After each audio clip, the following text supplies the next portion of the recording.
पिछले 10 सालों में जिस तरीके से इंडियन रुपीस जो है वह डॉलर के मुकाबले जो कमज़ोर हुआ है, इस बात को ये दर्शाता है और दिखाता है कि भारतीय अर्थव्यवस्था सही मायने में वह सही पटरी पर नहीं है। कहीं न कहीं ये लड़खड़ाई हुई है। जिस तरीके से ये भी दिखाए जाते हैं, ऐसा बताने का और परोसने का प्रयास किया जाता है कि हमारी जो इंडियन इकोनॉमी जो ग्रोथ रेट है, जीडीपी जो है, वो 8.2 है। इसके बावजूद भी जो इंडियन करेंसी है, वो दिन प्रतिदिन जो है वो गिरती हुई जा रही है।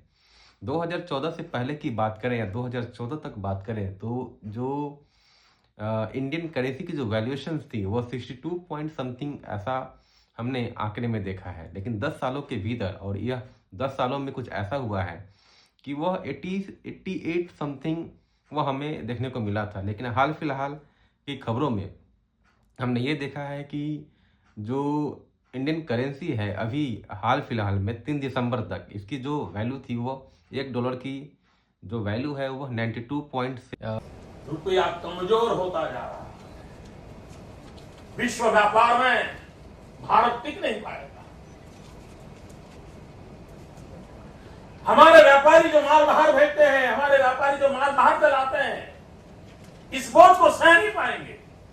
इवन भारत सरकार जो चीजें लाती है, भेजती है, उसको सहना मुश्किल हो जाएगा। और दिल्ली की सरकार जवाब नहीं दे रही है कि नेपाल का रुपया कोई प्रॉब्लम नहीं है, बांग्लादेश की करेंसी को कोई प्रॉब्लम नहीं है, पाकिस्तान की करेंसी को कोई प्रॉब्लम नहीं है, श्रीलंका की करेंसी को कोई प्रॉब्लम नहीं है। हमारे अड़ोस पड़ोस में छोटे देशों को भी डॉलर। यह स्पीच है नरेंद्र मोदी के द्वारा दिया गया स्पीच है। इसमें जिस तरीके से उन्होंने बताया है कि जो इंडियन करेंसी है वो जो डाउनफॉल जा रही थी, उसकी जो वैल्यूएशंस थी वो कम हो रही थी, वो कमज़ोर होता जा रहा था। तो वह यह बताया जा रहा था कि ये बताने का प्रयास कर रहे थे। आप वीडियो के माध्यम से ये देखेंगे कि किस तरीके से जो समय विपक्ष की पार्टी थी, वह यूपीए जो गवर्नमेंट थी, उस पे किस तरीके से वह बयानबाजी चल रही थी।